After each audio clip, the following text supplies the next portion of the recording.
ভাই সালাম দেওয়াটা সুন্নত এবং উত্তর দেওয়াটা ওয়াজিব। সালাম দেওয়াটা সুন্নত, উত্তর দেওয়াটা।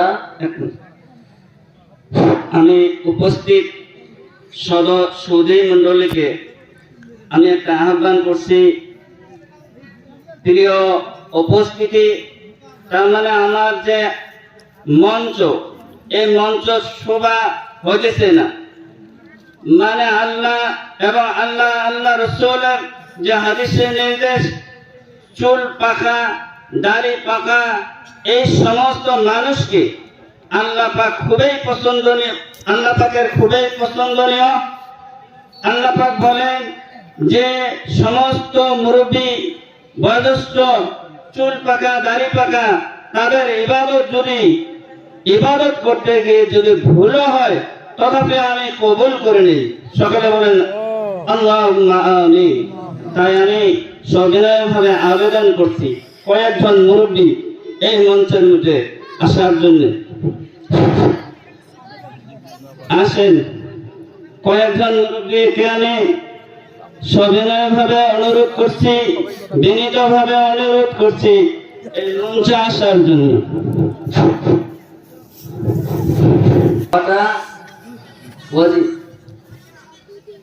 এবার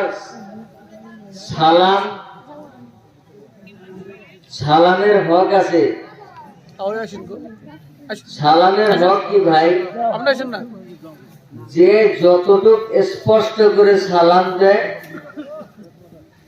ঠিক তার জবাবটাও স্পষ্ট করে দেওয়াটা সালামের হক।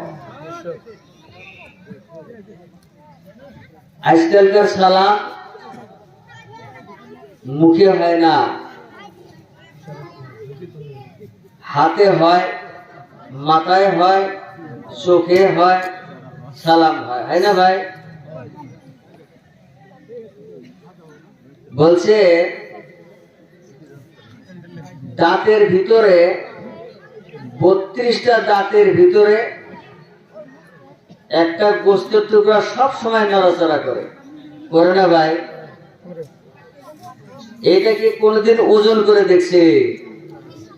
ওজন করছেন কি ভাই?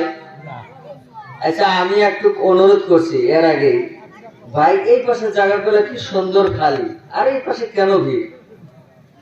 আদব রক্ষা করেন। আমি অনুরোধ করছি এই পাশের জায়গাগুলা পুরা করে নেন। তো ভাই জিহ্বাটা কোনদিন ওজন করছি না, ওজন করি নাই। এবার এই জিহ্বা দিয়ে যদি আসসালামু আলাইকুম বলা হয়, 10টা আল্লাহ রাব্বুল আলামিন আপনার আমার আমলনামায় লিপিবদ্ধ করে দিবেন। এবার যদি জিহ্বাটা না পেয়ে মাথা একটু নড়িয়ে দিলাম, মাথাটা কয় কেজি ওজন করছেন? কমসে কম 10 কেজি 5 কেজি তো হবে। আমার মতো ছোট মাথা হইলে মানুষটাই ছোট। যদি ছোট মাথা হয় এটা নড়াইতে তাড়াতাড়ি নড়বে, আর মোড়া মাথা হইলে নড়বে কম, তাই না? অতএব ভাই ও দোস্ত বুজুর্গ, সালাম আল্লাহ রাসূল সাল্লাল্লাহু আলাইহি সাল্লাম বলছেন, আপনার কথাবার্তার আগে চাহে আপনার দুশ্মন হোক চাহে বন্ধু হোক, আপনার চাহে দুশ্মন হোক চাহে বন্ধু হোক, একে সালাম দেন। কি ভাই, সালাম দেখভাল করে হয় না? মানুষের দেখিয়েও সালাম দেয়। ও আমার দুশ্মনকে সালাম দিব না, এরকম হয় না? আল্লাহ রাসূল সাল্লাল্লাহু আলাইহি সাল্লাম বলছেন যে তোমার দুশ্মনও যদি হয় তুমি সালাম দাও, আর ওই সালামের উত্তর ও দিবে, এভাবে মহব্বত জড়িত হয়ে যাবে। সুবহানাল্লাহ। আর পূর্ণাঙ্গ সালাম হইল, দুটো কথা বলছিলাম, সালামের হক এবং পূর্ণাঙ্গ সালাম। পূর্ণাঙ্গ সালাম কি ভাই? যদি সময় হয় ওর সঙ্গে একটু মুসাফা করে নেন, এর সঙ্গে একটু মুসাফা করেন। জনাবে রাসূল করিম সাল্লাল্লাহু আলাইহি সাল্লামের অভ্যাস ছিল এই, কেউ যদি মুসাফা করত তাড়াতাড়ি হাতটা ছাড়ার চেষ্টা করতো না যতক্ষণ পর্যন্ত উনি সাইডে দেওয়ার ভান না করছে। আর আমরা করি কি, মুসাফা করে তো দোয়াই জানি না, একটু মুখ ট্যাপ ট্যাপ ট্যাপ ট্যাপ করলাম, কত মানুষ আছে ভাই, আছে না নাই, এটা একটু নড়াচড়া করলে হইলো। আসলে আর জিজ্ঞেস করেন মুসাফার দোয়া জানে না। এটা আমরা মুসলমান, আল্লাহ আমাদেরকে মাফ করুক ভাই। হ্যাঁ, আলহামদুলিল্লাহ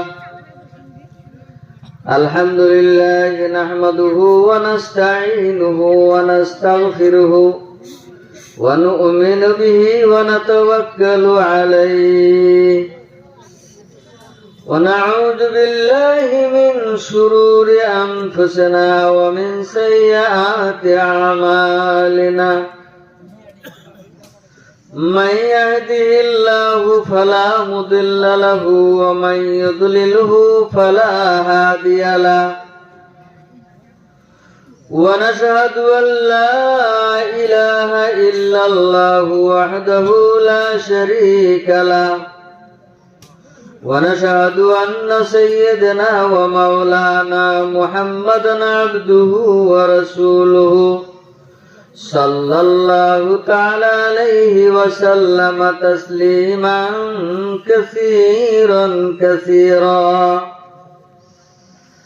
أما بعد فقد قال الله تعالى في كلامه المجيد والفرقانه الحميد: أعوذ بالله من الشيطان الرجيم. بسم الله الرحمن الرحيم. إن الذين قالوا ربنا الله ثم استقاموا تتنزل عليهم الملائكة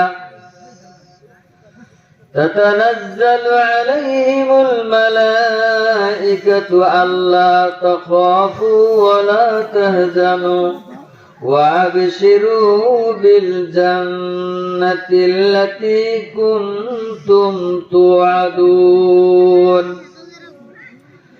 نحن أولياؤكم في الحياة الدنيا وفي الآخرة ولكم فيها ما تشتهي أنفسكم ولكم فيها ما تدعون.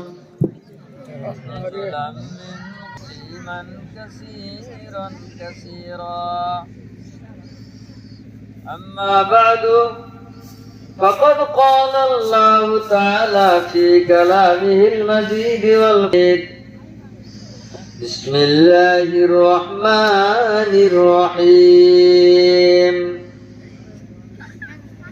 إن الذين آمنوا وعملوا الصالحات لهم جنات تجري من تحتها الأنهار. الآية.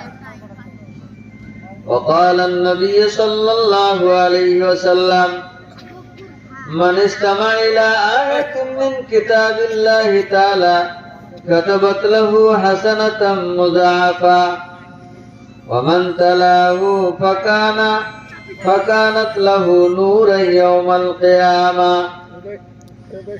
وقال رسول الله صلى الله عليه وسلم: يوم يبعث الناس على نياتهم. وقال رسول الله صلى الله عليه وسلم: خيركم من تعلم القرآن وعلمه. أو كما قال عليه الصلاة والسلام. محترم, আজকের এই ধর্মীয় জলসার সুনাম ধন্য সভাপতি সাহেব এবং আমার সাথে বসে থাকা উলামায়ে কেরাম, উফাজানি কেরাম, সম্মুখে বসা আমার বাবার বয়সের মুরব্বিয়ানে এজাম এবং আমার সমবাটি ভাইয়েরা, পর্দায় বসে থাকা আমাদের স্নেহময় মা ও বোনেরা, আল্লাহ পাকের অশেষ দয়া যে আল্লাহ আমাদেরকে এমন একটা জায়গায় বসবার জন্য তৌফিক দান করেছেন, যে জায়গা সম্বন্ধে জনাবে রাসূল করিম সাল্লাল্লাহু আলাইহি ওয়াসাল্লাম তার পাক জবানে বলেছেন, যারা এই রকম ধর্মীয় জলসায় আমলের নিয়তে বসবে, আল্লাহ তাবারক তাআলা তাদের পিছনের যত গুনাহ আছে মাফ করে দেবে। এমন মজমা, যে মজমায় বসলে আমাদের কোনো পরিবর্তন আসে না। কেন আসে না ভাই? বলছে যে আমাদের নিয়তটা খারাপ, আমাদের নিয়ত খারাপ। যদি নিয়তটা সহি হয়ে যায়, আমলের নিয়তে যদি বসা যায়, আল্লাহ তাবারক তাআলা এই বসার জরিয়া করে হেদায়েতের ফয়সালা করে দিবেন। সুবহানাল্লাহ। আর যাকে আল্লাহ হেদায়েত নসিব করবে, তাকে আল্লাহ আমল করার তৌফিক দান করবে। আর যাকে আল্লাহ আমল করার তৌফিক দান করবে, তার গন্তব্য স্থান আল্লাহ তাবারক তাআলা জান্নাত নসিব করে দিবেন। সুবহানাল্লাহ।